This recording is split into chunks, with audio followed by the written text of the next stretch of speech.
Welcome to Insights. I'm Adam Rivers. And I'm Sarah Collins.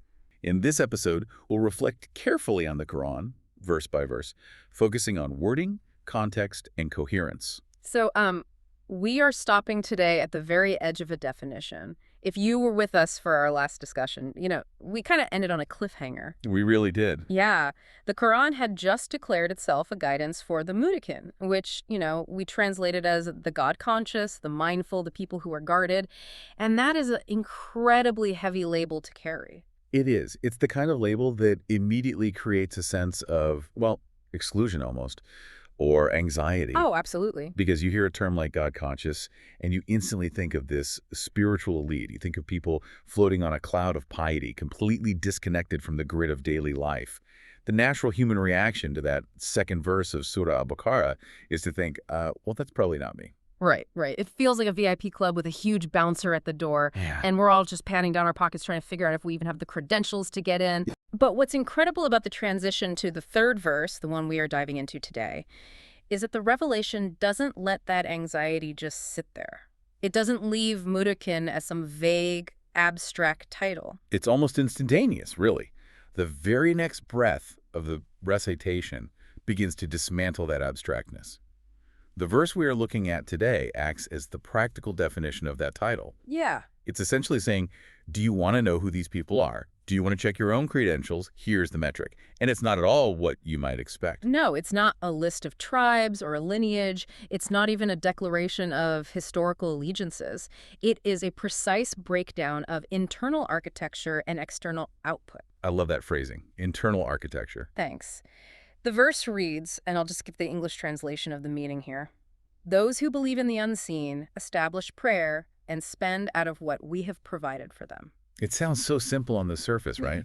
Belief, prayer, charity. The big three. Right? The big three. We've all heard these words 1,000 times.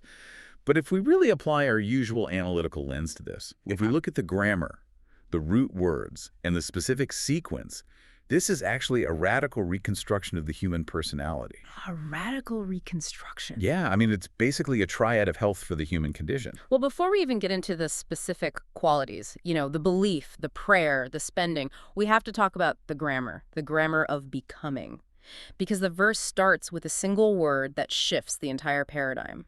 Al-ladhina. Al-ladhina. Yes. In English, we usually just gloss over it as those who. Right. It feels like filler.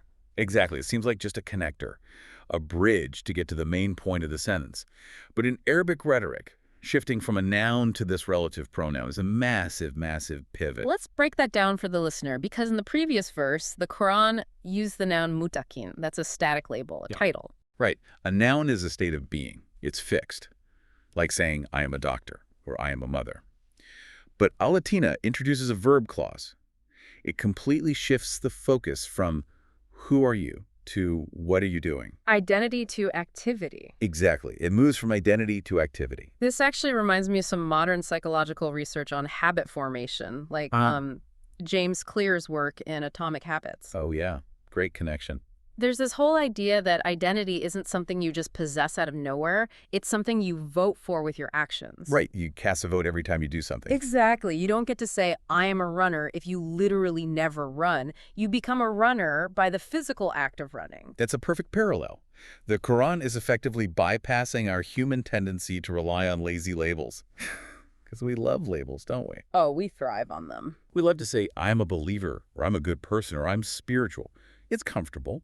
It requires 0 calories to hold a label. But al-ladhina forces us into the realm of action. It implies that being one of the muttaqin isn't a membership card you carry around in your wallet. It's a dynamic, living state. A living state. And this is reinforced by the verb tense itself, isn't it?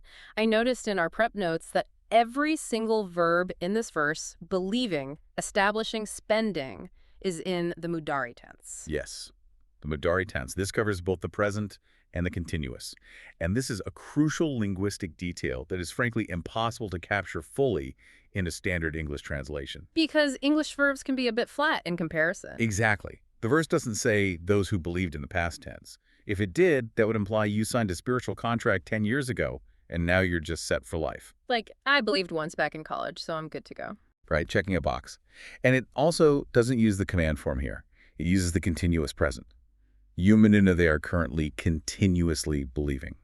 Yumimuna, they are currently continuously establishing.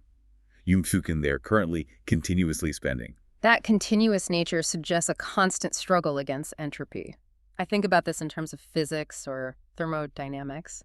Okay, where are you going with this? Well, in a closed system, everything naturally moves towards disorder. If you start putting energy into maintaining a house, it decays. The roof leaks, the paint peels. If you stop putting energy into a relationship, it eventually falls apart. It takes active energy to maintain order. And the Qur'an seems to be acknowledging that human faith is subject to that exact same law of entropy. That is a really profound way to look at it. The human heart is not a stone, it's a garden. If you don't water it, it dries up. If you don't weed it, it gets completely overrun. Yeah, the weeds take over without you even noticing. Right. So the use of the continuous tense is an admission of our human frailty.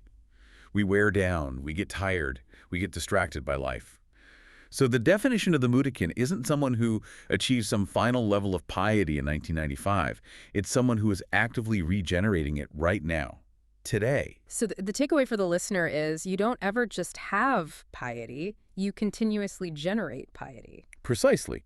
Think of it like a current, like electricity. The moment the generator stops spinning, the light goes out. You can't just bottle up the light and store it for a rainy day. You have to keep the turbine moving. Which is honestly both exhausting and incredibly liberating at the same time. How so? Well, it's exhausting because the work literally never ends. You can't retire from it.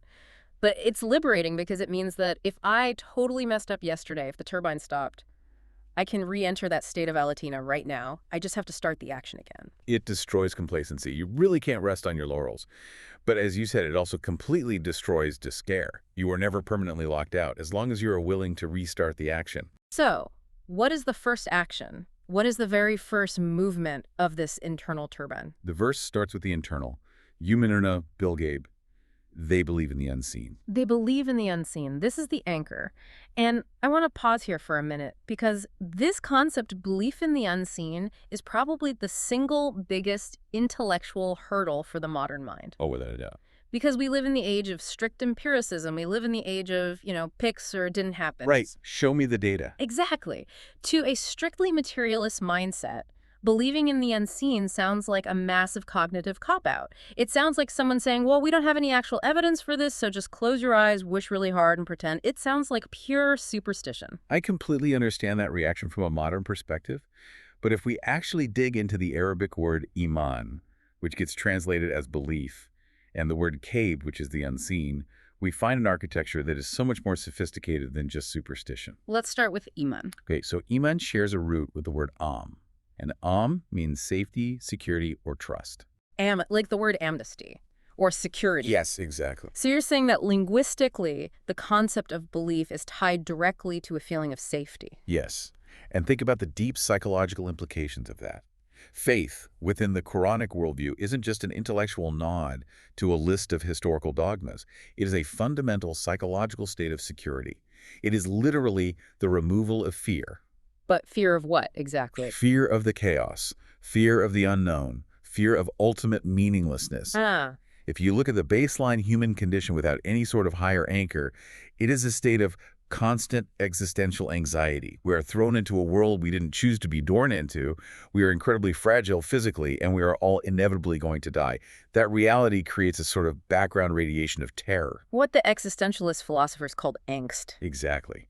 Angst with a capital A. So iman is the shelter from that angst. Yeah. It's the construction of an internal sanctuary where you are safe from the chaos. It's the mechanism that allows the human psyche to actually stabilize.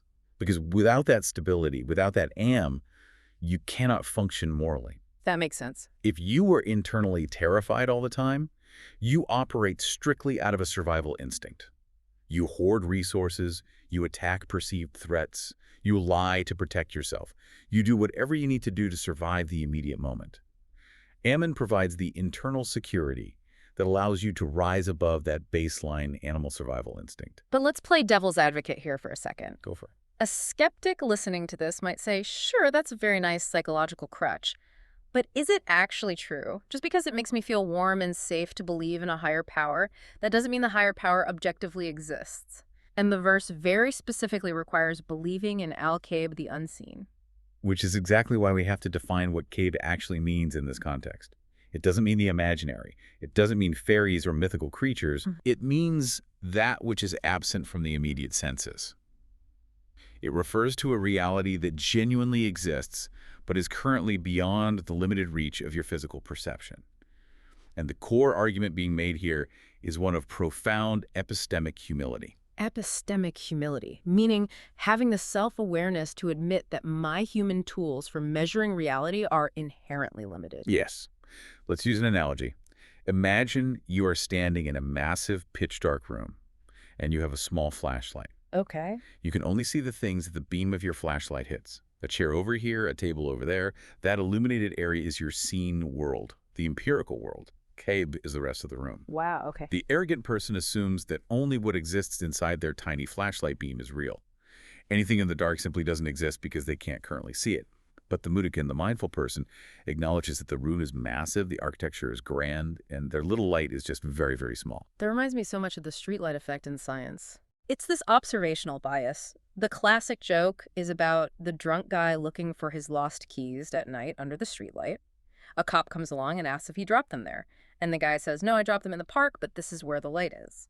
That's brilliant. Yes. If we demand that we only believe in what we can measure with a physical ruler or a microscope, we are arbitrarily limiting the definition of reality to the current capacity of our technological tool. Precisely. And the irony is, we actually live our lives governed by Ghayb all the time, even in a completely secular context. We just don't use the religious word for it. Give me an example of secular Ghayb. The economy. Look at the entire global financial system. It is entirely built on credit. And the word credit comes from the Latin credo, which literally means, I believe. Right. It is a collective belief in an unseen future. When you use a credit card, you trust that the bank has the money. You trust that the digital numbers represent value. None of that is physically tangible in the moment. It's a shared belief in an unseen conceptual structure. Or, I mean, take basic human relationships. I can physically see your behavior, Sarah, but I cannot see your intentions. I cannot observe your loyalty under a microscope. I have to believe in it. Yes. If I demanded physical, empirical proof of your loyalty every 5 minutes, the relationship would instantly collapse. That's a beautiful example. Love, trust, justice, human dignity. These are all Ghayb. Yeah. You cannot put human dignity in a test tube. You cannot weigh justice on a physical scale. But they are profoundly more real to us and dictate our actions more than the physical chair we are sitting on. So if we stripped the world of absolutely everything unseen, we would be left with a terrifying reality. Just matter in motion. Exactly. No meaning, no morals, no inherent value. So believing in the unseen isn't about believing in magic. It's about acknowledging that the most critical foundational parts of reality, God, the afterlife, moral consequences, and even our highest human values are not strictly material.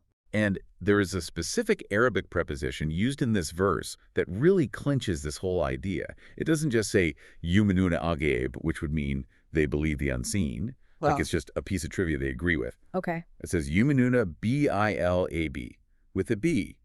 They believe an, or with the unseen. So the by implies a sort of attachment or usage. It implies instrumental reliance. They actively use the unseen to navigate the seen world.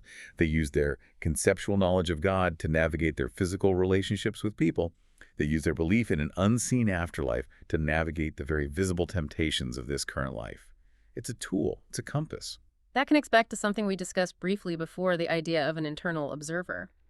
If I truly believe in Ghayb, I believe that my actions are witnessed, even when no other human is in the room. And that is the ultimate cure for hypocrisy. Think about it. In a purely secular, materialist worldview, if I can steal something and I know I can get away with it because there are no cameras and no cops, Right. and there is no God and no ultimate cosmic justice, then from a purely selfish perspective, I have won. I gained the resource and I paid zero cost. It's the classic ring of Gyges problem from Plato. If you have a magic ring that makes you invisible, why on earth would you choose to be moral? Exactly. Why not just take what you want? But the person who believes in Ghayb knows there is actually no such thing as being invisible. The unseen is always present. And this creates a moral consistency that doesn't rely on external policing or social pressure. You are moral in the pitch dark because, to you, the light never actually goes out. That is incredibly powerful. So we have the first step, the foundation.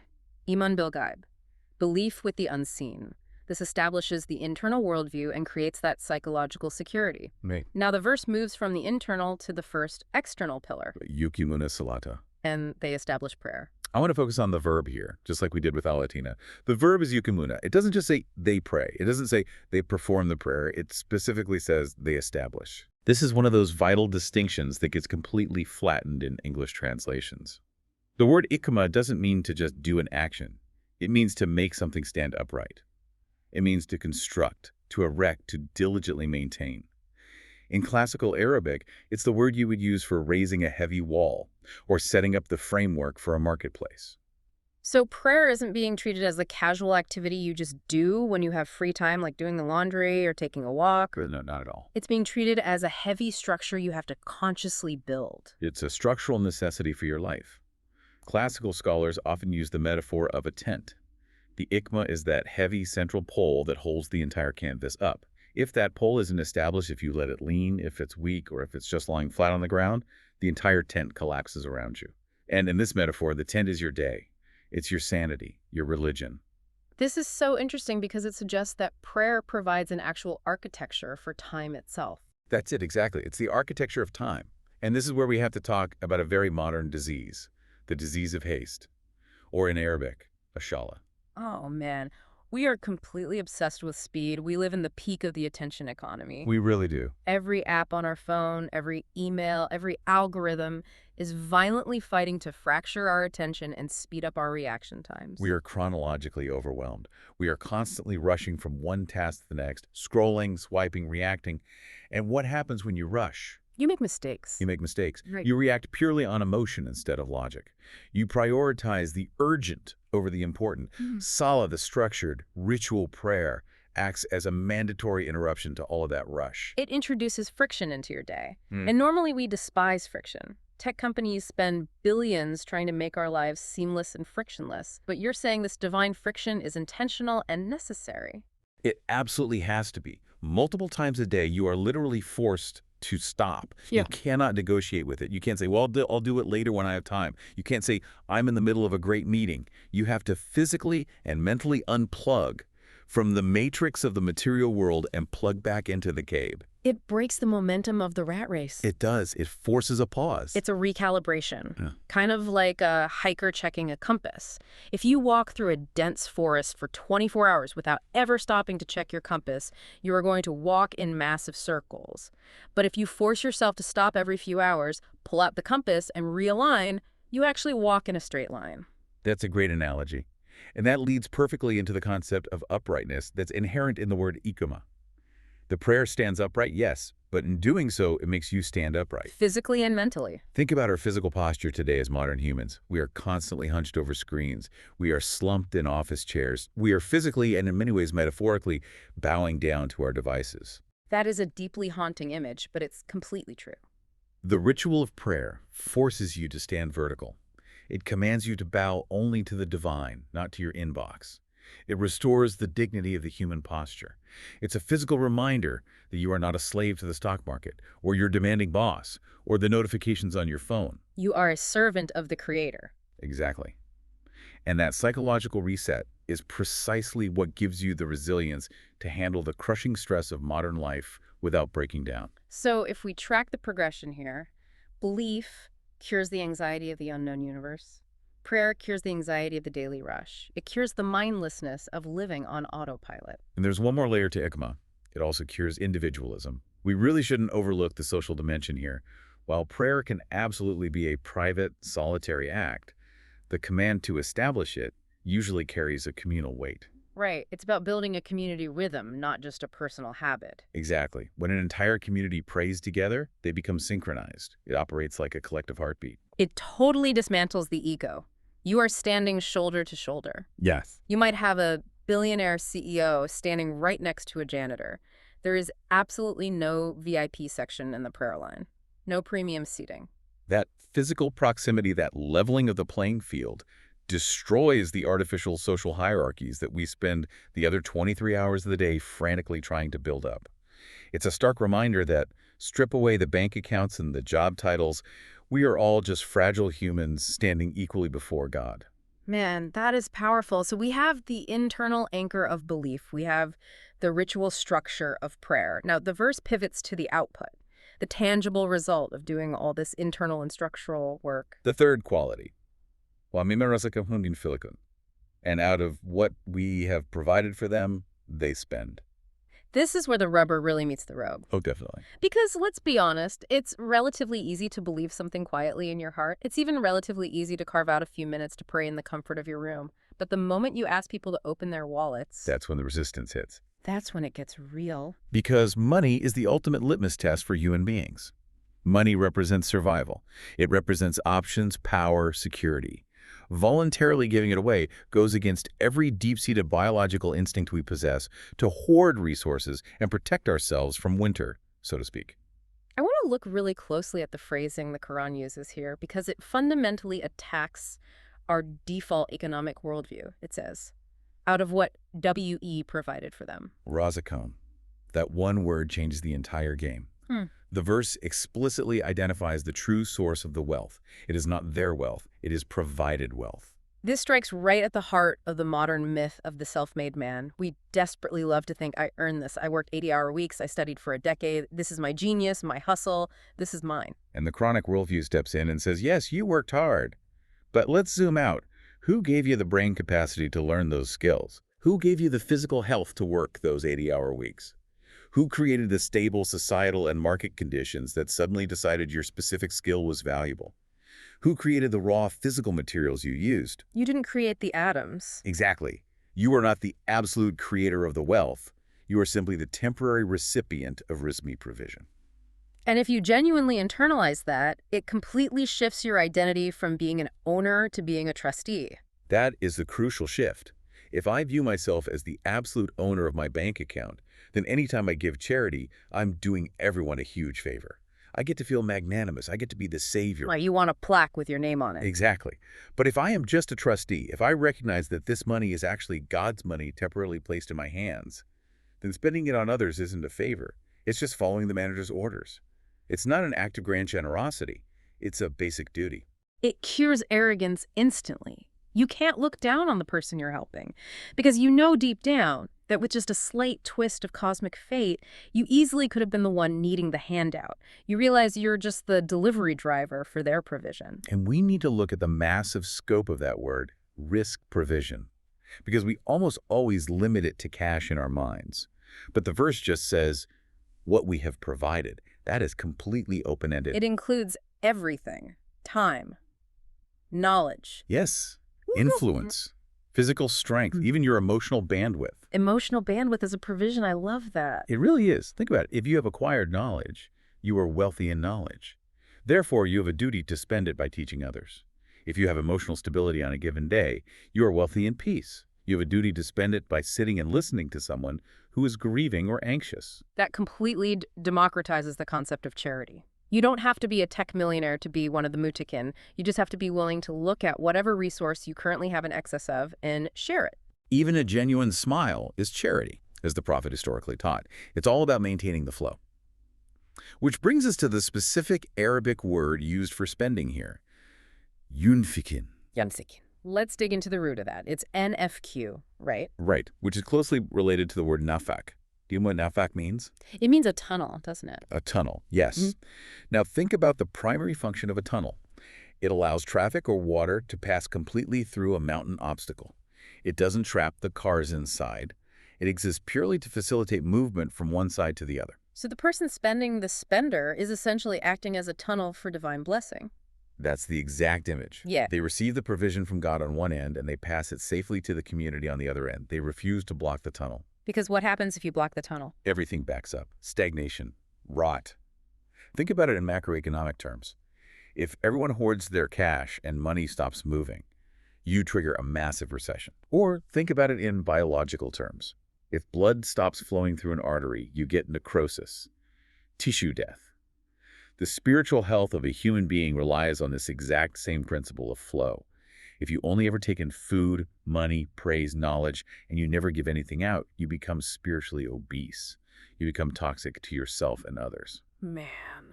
But this connects so perfectly back to the very first quality we talked about, belief in the unseen. Because honestly, Sarah, keeping that tunnel open and giving away your hard-earned security is terrifying. It's deeply terrifying to the ego. If I give away $100, I mathematically have $100 less. That is a visible empirical fact. To willingly give it away requires me to deeply believe that I am not going to starve tomorrow. It requires me to conquer my own scarcity mindset. And that is exactly why, in fact, this continuous spending is functionally impossible without even that foundational belief. The scarcity mindset whispers, the pie is fixed, it's limited. If I cut you a slice, there's less for me. I might run out. Right, it's a zero-sum game. But the Qayb mindset, the belief in the unseen provider, says, the provider, our Razaq, is infinite. If I give away this slice, because he asked me to, he has the unlimited power to bake another pie. It's essentially making a bold investment in the unseen. It is. You are willingly trading visible, tangible currency for invisible currency. You're trading cash for unseen blessings, spiritual purification, and future stability. If you don't genuinely believe in that invisible currency, the trade makes zero logical sense. It just looks like a net loss on your spreadsheet. But for the muttaqin, it is the ultimate long-term gain. Exactly. So when we zoom out and look at these three qualities together, they aren't just a random checklist of nice things to do. They form a deeply coherent, interconnected system. It's what we call the triad of health. Let's synthesize how they lock together. Okay. You start with iman, the belief in the unseen. This is the internal foundation. This fixes your relationship with reality itself. It cures the modern plagues of nihilism and materialism, and it gives you profound psychological safety. Right. Then once you have that anchor, you move to Salah, establishing the prayer. This is the structural pillar. This fixes your relationship with your own self and with time. It cures haste and mindlessness, and it gives you daily physical discipline. And then finally, in fact, spending from your provision. This is the social output. This fixes your relationship with your community. It cures greed and the scarcity mindset, and it gives your life actual, tangible impact. And what I find so beautiful about this is how perfectly it integrates the human being. In the modern world, we constantly see fragmented people. We see the spiritual but selfish archetype. Oh, we see a lot of that. People who meditate, they protect their peace, they're very zen internally, but they won't lift a finger to help a struggling neighbor. They have the first two pieces maybe, but absolutely not the third. Or you see the exact opposite, this social activist without a compass. Yeah. They're completely burning themselves out, trying to save the world, protesting, giving every dime they have, but they have zero internal anchor. No prayer, no connection to anything higher than the immediate cause. And what happens to them? They eventually run dry, they burn out, or they become incredibly bitter and cynical. Exactly, because you can't pour from an empty cup indefinitely. The Quran is demanding a complete, holistic human being here, someone who is intimately connected to the heavens through Qayb, highly disciplined on earth through Salah, and relentlessly generous to the people through infaq. You really cannot pick and choose your favorite pillar. The entire structure relies on all three legs to stand upright. It's a very tall order. It is, but, analyzing it through the specific grammar of this verse, it actually feels achievable. Yeah. Or at least possible. It's not demanding flawless perfection on day one, it's demanding continuous action. Right. They are believing, they're establishing, they are spending. It's a messy, ongoing process of becoming. And as long as you keep the turbine moving, you're in. Exactly. That actually brings me back to one final, concluding thought on the unseen. Let's hear it. In our hyper-modern world, we are constantly, obsessively watched. We live in a digital panopticon. We have social media tracking our every, government surveillance, data brokers logging our purchases. We behave often purely because we know we are being watched by other people. Right. It's a totally performative morality. We're all just acting for the camera. But the muttaqin, through this verse, completely liberate themselves from that trap. They genuinely don't care about the human camera. They only care about the unseen observer. And that shifts the entire locus of control from the external world to the internal soul. That is true freedom. It is. To do the hard right thing when the cameras are off, and no one will ever applaud you for it, simply because you know your existence is tethered to a higher meaning. Man, that is an incredibly powerful place to land today. We've gone from a simple grammatical shift of a single Arabic word to a complete unified theory of human freedom, discipline, and social responsibility. And the amazing thing is, this is just verse 3. The description of these people actually continues in the next verses. But this specific triad belief, prayer, spending, is the core engine that drives the whole ship forward. That's it for this episode of Insights. If you found this reflection helpful, follow the show and join us next time as we continue verse by verse in the Quran. Until then, take one idea from this verse into your day.